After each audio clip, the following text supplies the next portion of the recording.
Do you remember the last time you were really happy? A birthday party, a holiday, maybe a graduation? Think about it. In those moments, do you remember thinking, wow, this is it? I am alive and I couldn't be happier. We tend to think that happiness is the highest state of being. But what if that idea has been sold to us as a myth? What if the poets have known all along that our greatest moments aren't when we're carefree and smiling, but when we're wrestling with our deepest fears and doubts? What if the secret to a meaningful life isn't about chasing happiness, but about embracing the full spectrum of human emotion? That's what I want to explore today. The radical idea that our pain, our anguish, and yes, even our suffering are not obstacles to overcome, but opportunities to be seized. Join me as we look at what the poets have taught us about finding inspiration in the darkest of places. We live in an age where happiness is considered the ultimate goal. You are what you post. Smiling faces sell. The pressure to project this fake sense of joy is everywhere. But what if this constant search for happiness is actually taking away our capacity to be truly happy?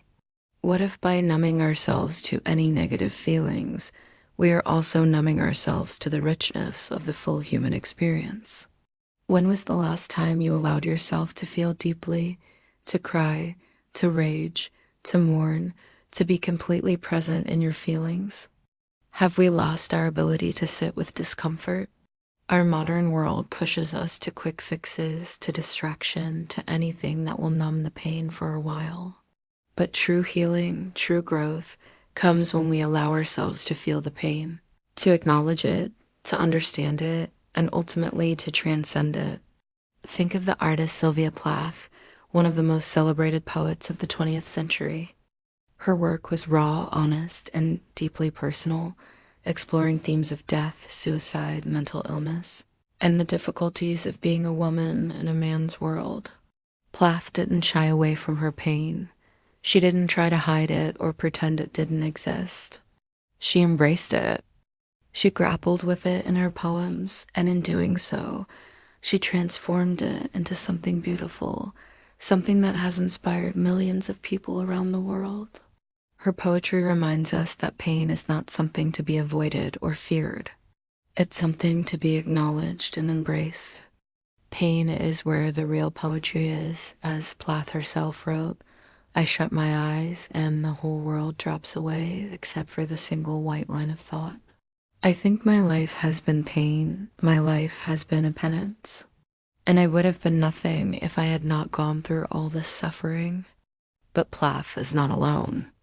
Think of the countless other artists, writers, and thinkers who have found inspiration in pain, who have used their suffering to create some of the most beautiful and powerful works in history.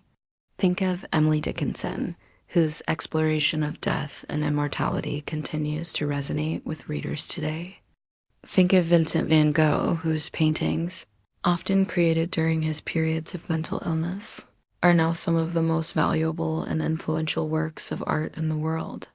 He once said, "If people only saw me as I really am, they would run away and it would break my heart. That is why I paint." The truth is, we don't need to run from our pain or our darkness.